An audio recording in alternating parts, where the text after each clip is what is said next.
नमस्कार। हमारे चैनल में आपका स्वागत है। आज हम बात करते हैं टर्की की। टर्की से भारत के ताल्लुकात अच्छे नहीं हैं। ये अलग बात है कि बिजनेस भी होता है, लेकिन ताल्लुकात अच्छे नहीं हैं।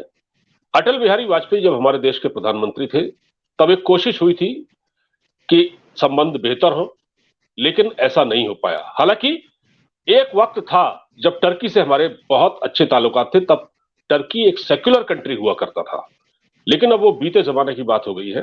लेकिन अब टर्की हमारे देश में, कश्मीर में खासकर आतंकवाद को हवा दे रहा है। न सिर्फ हवा दे रहा है, बल्कि अपने भाड़े के आतंकवादी भेजने की कोशिश भी कर रहा है। अभी हाल ही में प्रधानमंत्री पाकिस्तान के प्रधानमंत्री शहबाज शरीफ ने एक विजिट की है टर्की की, जहां उन्होंने तैयब एर्दोगन से कहा है, जो वहां के एक तानाशाह हैं, उनसे कहा है कि आप हमको पीओके पर समर्थन दीजिए, हम आपको साइप्रस पर समर्थन देंगे, और एक वॉरशिप भी पाकिस्तान को दिया गया है। इसके अलावा SADAT सादत नाम की जो पैरामिलिट्री फोर्स है, जो टर्की की है, उसके लड़ाकों को भेजने की भी कोशिश की जा रही है। इस पर भी बात हुई है।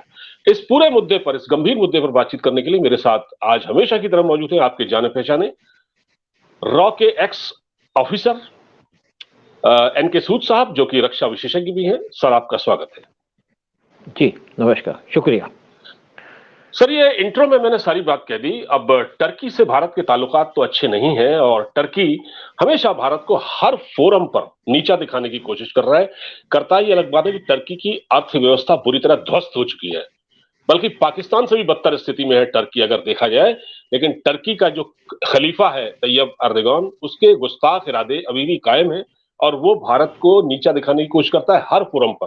कश्मीर का हर फोरम पर वो समर्थन करता है, और अपने आप को मुस्लिम उम्मा का लीडर साबित करने की कोशिश करता है। सर, इस बारे में आप क्या कहेंगे?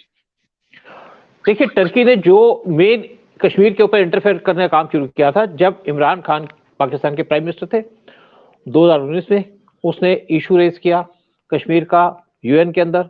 2020 में किया, फिर इनकी 2020 में एक विजिट हुई थी पाकिस्तान के अंदर, और पाकिस्तान के पार्लियामेंट में इन्होंने कहा कि हम कश्मीर के ऊपर पाकिस्तान को सपोर्ट देके, वहां बहुत ताड़ियां बजी 2021 में भी। लेकिन 2022 में इनकी टोन कुछ ढीली थी कश्मीर के ऊपर, और ये कहते थे कि भाई आपस में मिलजुल के सारा कुछ सॉल्व होना चाहिए। जैसे आपने ठीक से कहा कि कश्मीर अपने आप को प्रोजेक्ट करना चाह रहा था इस्लामिक वर्ल्ड का लीडर, और आज अगर इस्लामिक वर्ल्ड का लीडर है वो है सऊदी अरबिया, और इसका वहां रास्ता नहीं था। जब इमरान खान की एक विजिट हुई थी सऊदी की 2019 में, वो उसके बाद UN जा रहे थे, UNGA की मीटिंग अटेंड करने, और जो सऊदी के किंग थे, क्राउन प्रिंस मोहम्मद बिन सलमान, उन्होंने सलमान खान को अपना प्लेन दे दिया, प्राइवेट प्लेन दे दिया, क्योंकि इमरान खान एक प्राइवेट प्लेन से जा रहे थे, उनके पास पैसे नहीं थे एयरफेयर देने के। और इमरान खान ने वहां जाकर के UN में जाकर के टर्की के प्रेसिडेंट एर्दोगन से बातचीत करनी शुरू कर दी, उनका ग्रुप ज्वाइन कर लिया। उसके बाद जो सऊदी के क्राउन प्रिंस थे, उन्होंने अपना प्लेन वापस मंगा लिया था। तब से पाकिस्तान और सऊदी के रिलेशन खराब हो गए थे। फिर उन्होंने जो पैसा दिया था पाकिस्तान को, वो भी वापस ले लिया, क्योंकि उनकी एक दुश्मनी है टर्की के साथ, क्योंकि टर्की उनको रिप्लेस करना चाहता है। टर्की की जो दुश्मनी देखा जाए तो वो इजराइल के साथ भी है, बाकी गल्फ कंट्रीज के साथ भी है, और एर्दोगन पिछले कुछ साल से अपने आप को प्रोजेक्ट करना चाहते हैं लीडर ऑफ इस्लामिक वर्ल्ड, और इसीलिए कश्मीर का इशू भी उठाते हैं।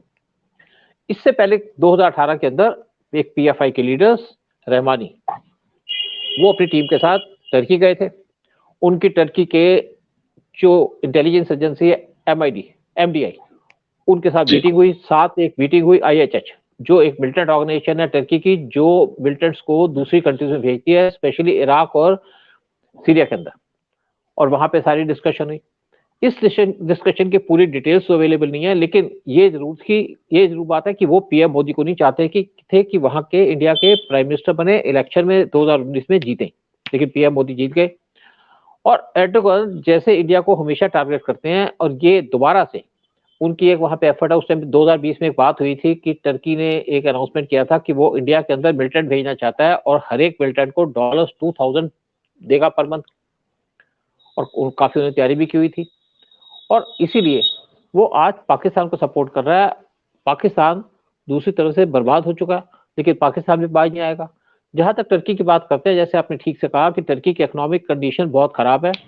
टर्की के अंदर जो उनका इस टाइम पे जो उनकी करेंसी है वो बहुत ज्यादा नीचे आ गई और वहां पे जो इन्फ्लेशन है वो 180% पहुंच गई है। लेकिन टर्की दूसरी तरफ मिलिटेंट ऑर्गेनाइजेशन में या दूसरी कंट्रीज को डिस्टर्ब करने में हिचकिचाता नहीं है। नेचुरली बात है, टर्की पाकिस्तान को कुछ वारशिप भी देता है, कुछ साथ में उनको ड्रोन सप्लाई कर रहा है। इंडिया के साथ भी इनकी कुछ डिफेंस की डीलिंग थी, जैसे ये हमको शिप बना रहा था, ऑयल टैंकर्स बना रहा था इंडिया के लिए, लेकिन इंडिया ने वो डील को कैंसिल कर दिया जब टर्की ने कश्मीर के अंदर इंटरफेयर करना शुरू कर दिया। लेकिन अब जो टर्की का जो एटीट्यूड है, एक ये बड़ा इशू है कंसर्न का इंडिया के लिए। जी, लेकिन अब भारत को क्या करना चाहिए अगर भारत के लिहाज से देखा जाए, क्योंकि जिस तरह से स्थितियां बदल रही हैं, एक तरफ पाकिस्तान का नया आर्मी चीफ आया है, उसके बारे में बताया जाता है वो बहुत ही कट्टर है, वहां से खतरा हो सकता है हमारी सीमा के अंदर। इधर टर्की का ये रवैया कि वो अपनी पैरामिलिट्री फोर्स के लड़ाकों को भेजने की कोशिश कर रहा है, इसके शहबाज शरीफ से कुछ उसकी बातचीत हुई है, तो ये साफ इशारा करता है कि दोनों का एक बहुत ही नेक्सस है, मेलाफाइड इंटेंशन है दोनों का। तो अब भारत को इसके मुकाबले के लिए, काउंटर करने के लिए क्या क्या स्ट्रेटेजी हो सकती है भारत की? देखिए, भारत की जो बेसिक स्ट्रेटजी है, हम जी किसी कंट्री पे अटैक करना नहीं चाहेंगे कि कोई हमारे पे जी उंगली उठाए, क्योंकि हम एक डेवलपिंग कंट्री है, बहुत ज्यादा डेवलप कर रहे हैं फास्ट पेस पे, और इंडिया ये नहीं चाहेगा कि इंडिया की तरफ कोई उंगली उठाए। इंडिया की अपनी पूरी तैयारी है बॉर्डर के अंदर। आप देखिए, जब से पीएम मोदी गवर्नमेंट आई है, तो क्या इंडिया के अंदर किसी जगह में कोई अटैक हुआ है टेररिस्ट, कश्मीर को छोड़ करके? और कश्मीर के अंदर में ज्यादातर मिलिटेंट मारे जा रहे हैं जो पाकिस्तान से आते हैं। पाकिस्तान अब ड्रोन यूज करने की टेक्निक शुरू कर रहा है। इंडिया ने उसको काउंटर करने के लिए लार्ज स्केल में इंडिया के अंदर ड्रोन्स प्रोड्यूस करने शुरू कर दिए हैं, साथ में ड्रोन गन्स प्रोक्योर कर ली हैं। अब देखा, पीएम मोदी अभी गए थे गुजरात के अंदर इलेक्शन में, तो ड्रोन देखा गया और इनके साथ जो सोल्जर्स खड़े थे उन्होंने ड्रोन को गिरा दिया। तो इंडिया अपनी तरफ से पूरी तैयारी कर रहा है, और इंडिया कोशिश कर रहा था। जैसे अभी आपकी एससीओ की मीटिंग हुई, तो पीएम मोदी की एक मीटिंग हुई थी टर्किश प्रेसिडेंट एर्डोगन के साथ, और ये था कि दोनों कंट्री से रिलेशन इंप्रूव हो। लेकिन अभी जो टर्की में जो काम हुआ है इसके अंदर गुलाम नबी फाई, एक कश्मीरी सेपरेटिस्ट लीडर, जी जिनकी एक ऑर्गेनाइजेशन है जो इंडल्ज करती थी एंटी इंडिया एक्टिविटीज के अंदर, और ये यूएस से इंडिया के खिलाफ कैंपेन करती थी, और इनकी जो ऑर्गेनाइजेशन है वो है कश्मीरी अमेरिकन काउंसिल। इंडिया ने बहुत बारी कोशिश की यूएस को बताने की कि इसके जो इरादे अच्छे नहीं है, और ये आदमी को जो फंडिंग होती है पूरी ISA से होती है। ये इस मीटिंग में अटेंड किया इन्होंने, जो नवंबर 12 को टर्की में हुई थी। और गुलाम नबी फाई को जब बात अमेरिका ने अरेस्ट किया, और तब अरेस्ट किया जब 9/11 हुआ अमेरिका के अंदर, तब उन्होंने जो कश्मीरी सेपरेटिस्ट थे या टेररिस्ट थे उनको अरेस्ट करना शुरू कर दिया, और गुलाम नबी फाई को भी उन्होंने जेल में डाल दिया था। लेकिन अब जेल से रिहा होकर के फिर ये जर्मनी गए, वहां पे इन्होंने कुछ मिलिटेंट से बातचीत की, और अब आ गए टर्की में, क्योंकि टर्की उनको लगता है पूरी सपोर्ट देगा इंडिया के अंदर मिलिटेंट भेजने की।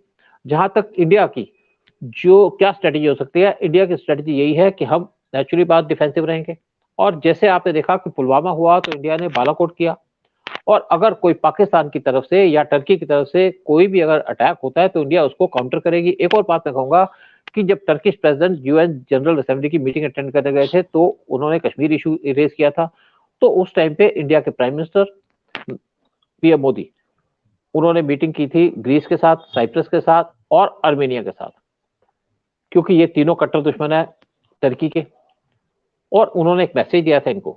और आज जब आर्मेनिया अजरबैजान का वार चल रहा था, तो टर्की सपोर्ट कर रहा था पाकिस्तान के साथ अजरबैजान को।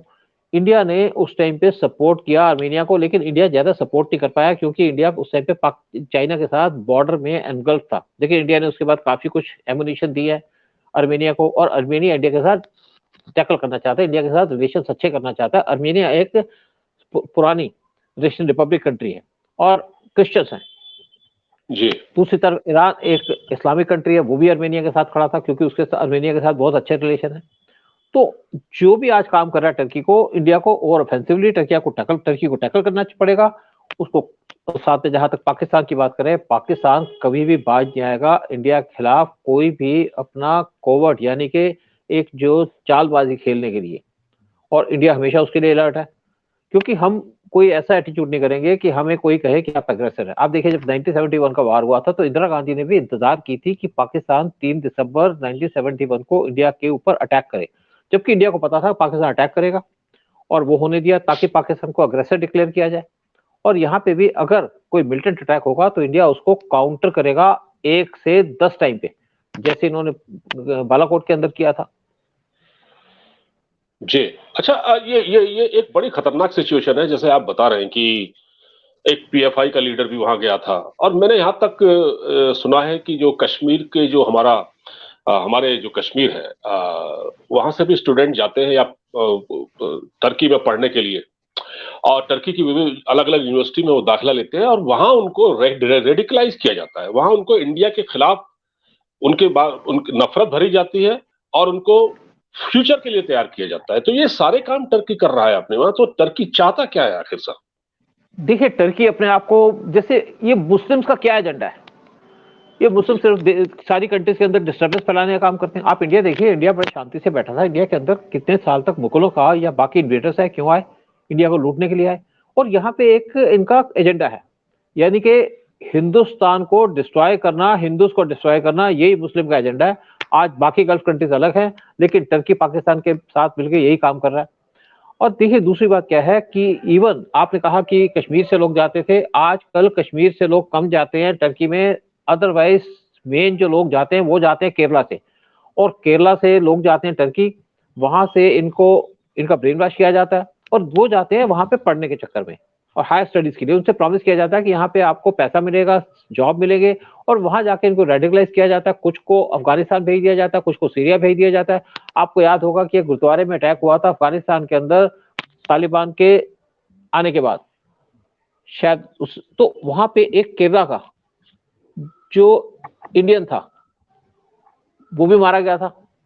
और ये जो लोग हैं, टर्की जो भेजता है, ये भेजता है आईएसआईएस में, आईएसआईएस को सपोर्ट करता है। जो टर्की के जो प्रेसिडेंट का जो बेटा है, लड़का है, बड़ा लड़का, उसके आईएसआईएस के साथ लिंक है। इवन रशिया ने ये जो कंप्लेंट की थी इसके बारे में, वो की थी यूएन के अंदर। एक और बात करना चाहूंगा कि आमिर खान के बारे में, जो आप इंडिया के माना जाता है कि बड़े हीरो हैं, वो अपनी लाल सिंह चड्ढा की जो शूटिंग पूरी करने के लिए टर्की गए थे, और टर्की जाके उनकी जो फर्स्ट लेडी है उससे मिले थे।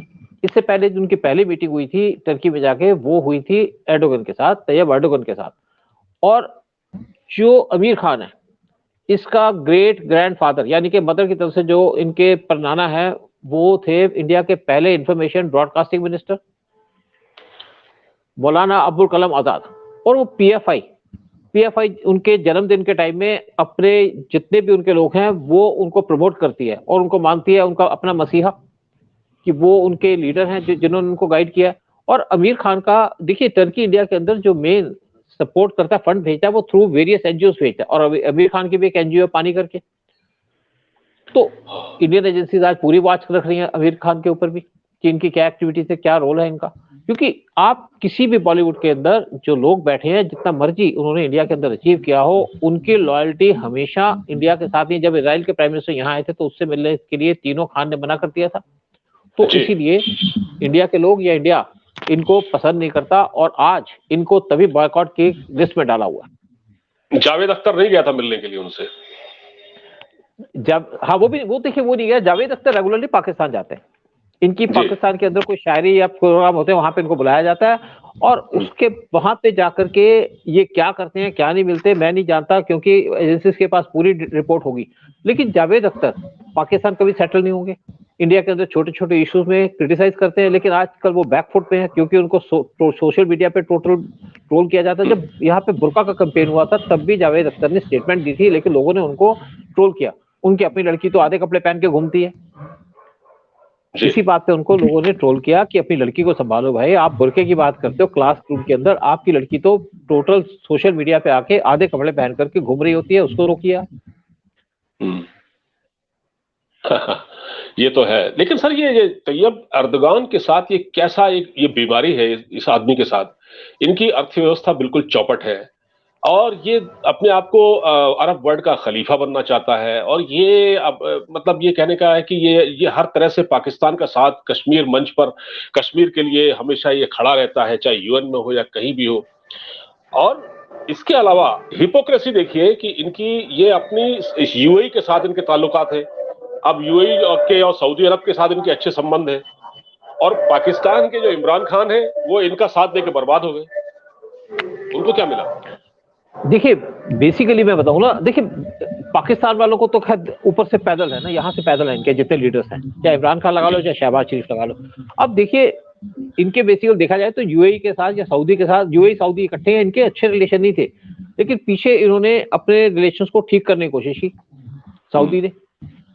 और दूसरी बात क्या है कि इनके इजराइल के साथ डिप्लोमेटिक रिलेशंस हैं, लेकिन टर्की के, लेकिन कोई भी कंट्री अगर इजराइल से रिलेशन बनाता है तो उसको क्रिटिसाइज करते हैं। जैसे अब्राहम एग्रीमेंट साइन हुआ था यूए और इजराइल के बीच में, तो इन्होंने उसको क्रिटिसाइज किया, तो लोगों ने कहा भाई अपने आपके तो रिलेशन पड़े हैं इजराइल के साथ और उसके बाद आप दूसरों को क्रिटिसाइज कर रहे हैं। इनका डबल स्टैंडर्ड है। बेसिकली पाकिस्तान जैसी कंट्री माइंडलेस है, यहाँ पे लोगों का दिमाग नहीं है, क्योंकि इन्होंने बेचारों ने पढ़ाई नहीं की। इन्होंने सिर्फ यहाँ पे देखिए जितने भी यहाँ पे मुस्लिम गए पाकिस्तान के अंदर, ये कोई मीट काटता था, कोई गाड़ी की रिपेयर करता था, कोई पंचर लगाता था, वही पाकिस्तान चले गए। जो पढ़े लिखे थे वो वहां पे रूल कर रहे हैं, पैसा बना रहे हैं, करप्ट हैं और इनका फायदा उठा रहे हैं। इनको डाला जिहाद की तरफ, आप मौज कर रहे हैं, आप पैसा लूट रहे हैं। तो पाकिस्तान का तो यही हाल है।